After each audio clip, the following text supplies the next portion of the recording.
College may be years away for many young students, but the concerns over celebrity college admission scandals are at the forefront of parents' minds today.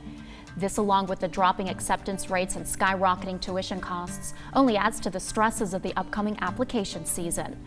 The State Council of Higher Education for Virginia, also known as SCHEV, exists to advocate for a progressive system of higher education in our Commonwealth. SCHEV also connects parents and students to many resources that can help prepare and demystify the college search and application process. In that spirit of demystifying, we have with us now Erin McGrath, the Gear Up Senior Coordinator for SCHEV, and she brings with her Seth Knight, the RVA Future Center Director at Armstrong High School. Thank you both for coming in today. Thank you. Erin, I want to ask you first, what is SCHEV's role in preparing students and their families for the application process? Yeah, SCHEV looks to inform Virginia students and families about their options for post-secondary education. Post-secondary meaning anything after high school, whether it is a workforce credential, an apprenticeship, or a 2 or 4 year degree. And Seth, you know, we've been hearing more and more about some of these underhanded practices, their applications being beefed up just a little bit more, donations. How do you respond to that? Sure. So our students are certainly aware that this is going on in the news. And, you know, it's still important to celebrate their hard work. And a lot of students have put in a lot of time and effort, and their families have put in a lot of time and effort. And that's still paying off for them. Is it that easy though, Erin? If it's a big name, you get that easy in? It's certainly disappointing, but their actions don't diminish the value of a higher education or the importance of students going on to something beyond high school. For these days, does the ACT or the SAT mean more? Which carries more weight for the application process? Either test, really. So they're both nationally recognized standardized tests. They're both accepted at all institutions. They both cost about the same amount, take about the same amount of time. They both have English and math sections with an optional essay. There are some differences. The ACT has a separate science section, and the scoring is different. So the top score for the ACT is 36, while the top score for the SAT is 1600.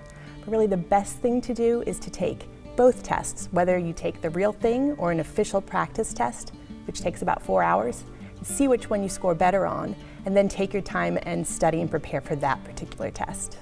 Seth, it seems like we're always hearing about the raised tuition prices, but lower acceptance rates. What are some resources for students to give them incentive to apply when they're hearing about that lack of balance? Sure. So at RVA Future, we use SCHEV's resources daily, and they have been instrumental in connecting students to post-secondary pathways. Across the state, administrators and school counselors are doing their part. But in addition to that, we have nonprofit organizations such as VCAC, Virginia College Advising Corps, which is a partnership between AmeriCorps and the University of Virginia.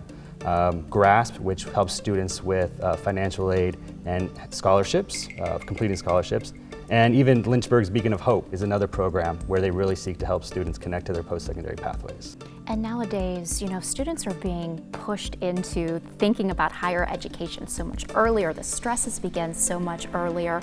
What really is a healthy way that children should be approaching these years of their lives?